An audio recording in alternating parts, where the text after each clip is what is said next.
ജ്യോതിഷ പന്തിയിലേക്ക് എല്ലാ പ്രേക്ഷകർക്കും സ്വാഗതം. ഇന്ന് വിചിന്തനം ചെയ്യുന്നത് 2026 മാർച്ച് മാസ ഫലമാണ്. മാർച്ച് മാസത്തിൽ ഇടവം രാശിക്കാരായിരിക്കുന്ന കാർത്തികയുടെ 2, 3, 4 പാദങ്ങളും രോഹിണിയും മകയിരത്തിൻ്റെ ആദ്യത്തെ 1, 2 പാദങ്ങളും അടങ്ങിയ നക്ഷത്രക്കാരുടെ ഫലമാണ് പറയുന്നത്. ഈ നക്ഷത്രക്കാരെ സംബന്ധിക്കുന്നിടത്തോളം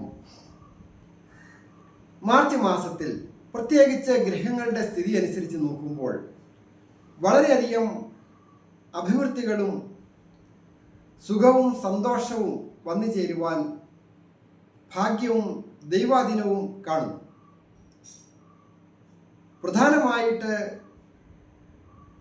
ആരോഗ്യപരമായ കാര്യങ്ങൾക്ക് പൊതുവെ തൃപ്തികരമായി ഏതെങ്കിലും തരത്തിലുള്ള രോഗാവസ്ഥകളൊക്കെ ഉണ്ടെങ്കിൽ തന്നെയും അത് ചികിത്സ ഫലിക്കുന്നതിനും ഒക്കെ സൂചനയുണ്ട്. എന്നിരുന്നാലും ഭക്ഷണ കാര്യങ്ങളിലും ദിനചര്യയുടെ കാര്യത്തിലും ഒക്കെ വളരെ ശ്രദ്ധിക്കണം. കെമിക്കൽ ചേർന്ന ഭക്ഷണങ്ങൾ ഉപയോഗിക്കുവാൻ പാടില്ല. അതുപോലെ തന്നെ അധികം തണുപ്പുള്ള ഭക്ഷണങ്ങൾ ഉപയോഗിക്കുവാൻ പാടില്ല. ദേഷ്യം കഴിവതും ഒഴിവാക്കുക. നയവും കഴിവും ഉപയോഗിച്ച് സംസാരത്തിലെ നയവും കഴിവും ഒക്കെ ഉപയോഗിച്ച് നല്ല സുഹൃത്തുക്കളെ കണ്ടെത്തുവാനും അങ്ങനെ കണ്ടെത്തുന്ന സുഹൃത്തുക്കളിൽ നിന്നോ ഒക്കെ ഒരു സഹായങ്ങൾ പരസ്പരം അങ്ങോട്ടും ഇങ്ങോട്ടും ഒക്കെ ലഭിക്കുവാനും യോഗമുണ്ട്. പൊതുവെ ഒരു സമൂഹത്തിലായാലും അംഗീകാരങ്ങളൊക്കെ ലഭിക്കുവാൻ യോഗമുണ്ട്. കുടുംബത്ത് പ്രവർത്തനങ്ങളിലൊക്കെ നല്ല വിജയങ്ങൾ വന്നിച്ച് സഹോദര സ്ഥാനീയർക്കും അഭിവൃദ്ധിയുള്ള കാലം. സ്വന്തമായ ജോലികൾ ചെയ്യുന്നവർക്കും വളരെ നല്ല വിജയങ്ങളുള്ള ഒരു മാസമാണ്. അതായത് സ്വയം ഉത്തരവാദിത്വം ഏറ്റെടുത്ത് പ്രയത്നിച്ച് വിജയിക്കുവാൻ ഏറ്റവും അനുകൂലമായിരിക്കുന്ന മാസം.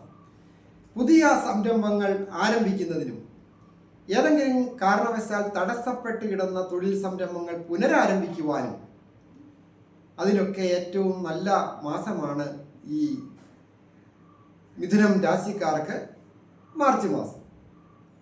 കൃഷി കാര്യങ്ങളായാലും വാഹനവുമായി ബന്ധപ്പെട്ട ജോലികളായാലും മറ്റ് IT മേഖലകളിൽ ജോലി ചെയ്യുന്നവരോ ഒരു ഇടവേളയ്ക്ക് ശേഷം പുതിയ ഒരു കമ്പനിയിലൊക്കെ ജോലി ചെയ്യണം എന്ന് വിചാരിക്കുന്ന യുവാക്കൾക്ക് പുതിയ ഒരു ജോലിയിൽ പ്രവേശിക്കുവാനും നല്ല സാമ്പത്തിക നേട്ടത്തോടു കൂടിയ ഒരു ജോലിയിൽ പ്രവേശിക്കുവാനും ഒക്കെ യോഗമുള്ള ഒരു സമയം. പ്രായമായവർക്കും കൊച്ചുകുട്ടികൾക്കുമൊക്കെ പൊതുവെ നല്ലതാണ്.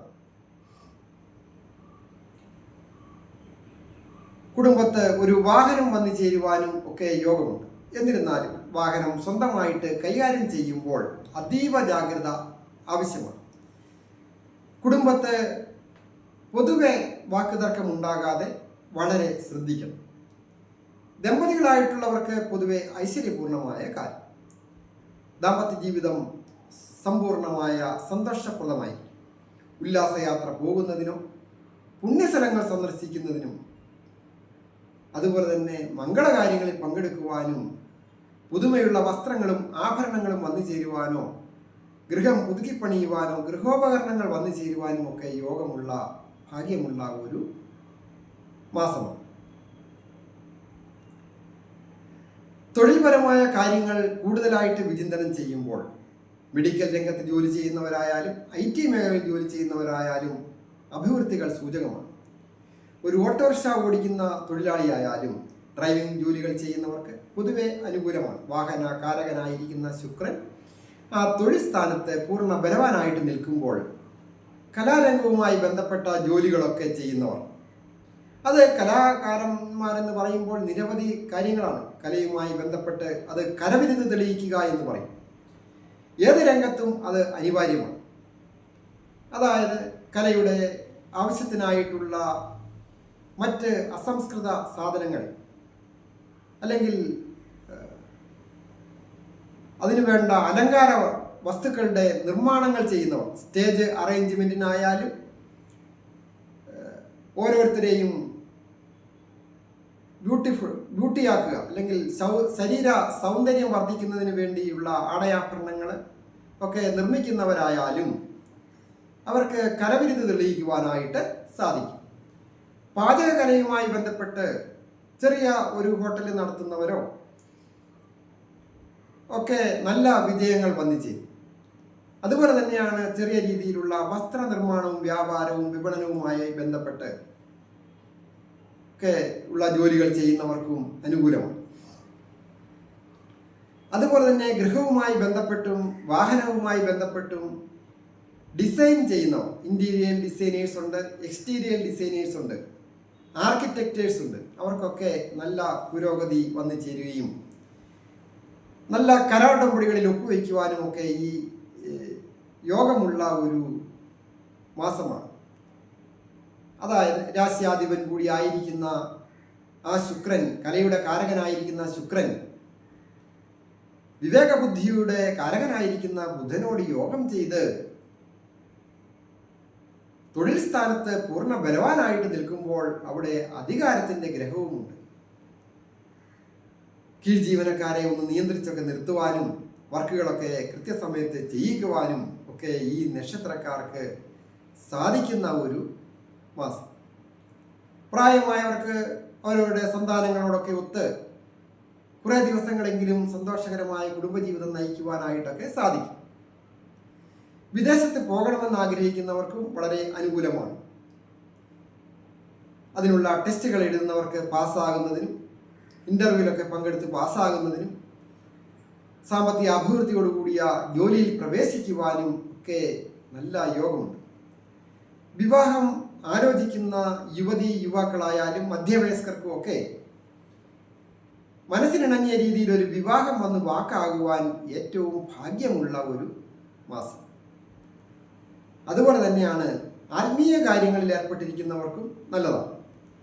പുണ്യസ്ഥലങ്ങൾ സന്ദർശിക്കുന്നതിനും മംഗളകാര്യങ്ങളിൽ പങ്കെടുക്കുവാനും അതുപോലെ തന്നെ പുണ്യതീർത്ഥത്തിൽ സ്നാനം ചെയ്യുവാനും ഒക്കെ അവസരം വന്നു ചേരും. ദീർഘദൂര യാത്ര ചെയ്യുന്നതിനും നല്ല അനുഭവങ്ങൾ മാനസികമായിട്ടും അതുപോലെ തന്നെ നല്ല കാഴ്ചകളൊക്കെ കാണുന്നതിനും ഒക്കെ അവസരങ്ങൾ വന്നു ചേരും. പ്രണയിക്കുന്നവർക്ക് പ്രണയ സാഫല്യം ഉണ്ടാകാം. അങ്ങനെ നോക്കുമ്പോൾ പല രീതിയിലുള്ള അഭിവൃദ്ധികൾ ഈ ഇടവം രാശിക്കാരെ തേടിയെത്തും. ഏറ്റവും പ്രധാനമായിട്ട് വേണ്ടത് ദേവീക്ഷേത്ര ദർശനം നടത്തി പ്രാർത്ഥിക്കുക. അവരൊരാൾ കഴിയാവുന്ന രീതിയിലുള്ള വഴിപാടുകളൊക്കെ ചെയ്യുക. ഏറ്റവും അടുത്തുള്ള ക്ഷേത്രങ്ങളിൽ പോയി പ്രാർത്ഥിക്കുക. അതാണ് ഏറ്റവും ഉത്തമം. സമാധാനത്തോടെയും ഒക്കെ കുറേ സമയം അവിടെ ക്ഷേത്രങ്ങളിൽ ചിലവഴിക്കുവാനായിട്ട് സാധിക്കുമല്ലോ. അധികം തിരക്കില്ലാത്തടത്താവുന്നു.